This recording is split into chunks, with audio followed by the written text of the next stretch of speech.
Live in रिलेशनशिपની ઘાતક અસરો અંગે યુપીના રાજ્યપાલ આનંદીબેન પટેલે એક ચેતવણી આપી. દીકરીઓને લિવ ઇન રિલેશનશિપ ટાળવાની સલાહ આપી છે આનંદીબેન પટેલે. લિવ ઇનના પરિણામો જોવા હોય તો અનાથાશ્રમમાં જાઓ અને જોઈ લો કે કેવા પરિણામો ભોગવવા પડે છે. તો 15 થી 20 વર્ષની દીકરીઓ 1 વર્ષના બાળકો સાથે લાઇનમાં ઊભી છે. તો કેટલી બરવી વાસ્તવિકતાઓ સામે આવતી હોય છે એનું તેમણે વર્ણન કર્યું છે. લિવ ઇન રિલેશનશિપને લઈને તેમણે યુવાઓને ટકોર કરી છે અને લિવ ઇનનું કેટલું ઘાતક પરિણામ આવી શકે તેના વિશે તેમણે ટકોર કરી છે. અને સાથે એ પણ કહ્યું કે લિવ ઇનના પરિણામો જો તમારે જોવા હોય તો અનાથાશ્રમમાં એકવાર તમે જઈ આવો, તમને ખ્યાલ આવી જશે. बेटियों को मेरी एक ही सलाह है, आपके पास कोई आएगा फ्रेंडशिप करने के लिए और आजकल ये चलता है लिव इन रिलेशन. क्या है लिव इन रिलेशन? जाकर देखिए आपके यहाँ अनाथालय, जाकर देखिए लिव इन रिलेशन का परिणाम क्या है. वहां ही आपको साफ से दिखाई पड़ेगा. 15 साल की बेटियां, 20 साल की बेटियां, 1-1 साल का बच्चा होकर लेकर वहां खड़ी है. કે આનંદીબેનનું આ નિવેદન છે એ એકદમ બરાબર છે. સ્વતંત્રતા અને નારીવાદનો ઝંડો લઈને કેટલાક ખોટા અર્થઘટનો સાથે જે ઉદ્યમવાદી વિચારસરણીવાળા બહેનો છે એને કદાચ આનંદીબેનનું આ નિવેદન ન ગમે કે આ સ્ત્રી પુરુષની સ્વતંત્રતાનો ભંગ છે.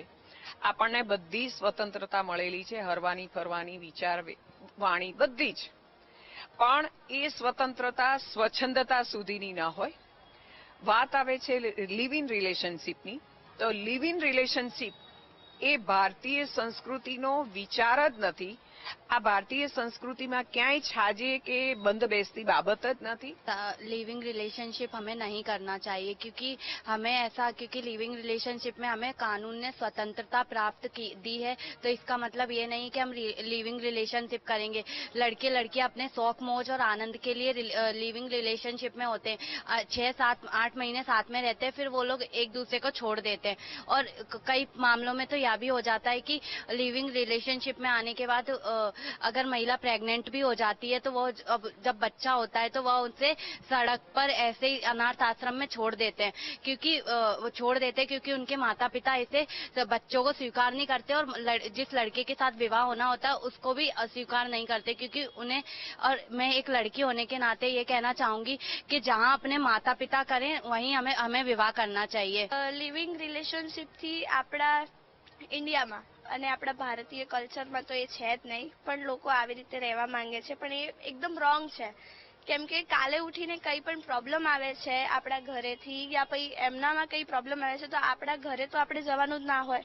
કેમ કે આપણે બીજા જોડે ફરીએ છીએ અને પેરેન્ટ્સને ખબર નથી પડતી, પણ આપણે કાલે ઉઠીને કંઈ પણ પ્રોબ્લેમ આવે છે આપણે એના જોડે રહીએ છીએ તો આપણા પેરેન્ટ્સ એના માટે જિમ્મેદાર હોતા નથી. લિવ ઇન રિલેશનશીપ ફોરેનનું આંધળું અનુકરણ છે જે ન થવું જોઈએ. ફોરેનમાં કુટુંબ વ્યવસ્થા તૂટી છે જેને પરિણામે માનસિક વિકૃતિ બહુ જ વધી છે જે ભારતમાં પણ આવી રહી છે. શક્ય હોય ત્યાં સુધી આપણી ભારતીય પરંપરા લગ્ન સંસ્થા છે એ જળવાવી જોઈએ જેથી કરીને પરિવારમાં બાળ ઉછેર સારી રીતે થઈ શકે. કારણ કે લિવ ઇન રિલેશન ગમે ત્યારે તૂટી શકે છે અને એમાં જવાબદારી બંનેમાંથી એકેયની નથી રહેતી. આ સૌથી મોટો માઇનસ પોઈન્ટ છે.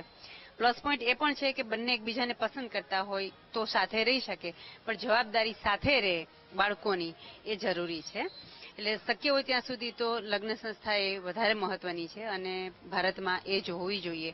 કારણ કે આપણે ફોરેનનું આંધળું અનુકરણ કરી અને વિકૃતિ તરફ જવું નથી.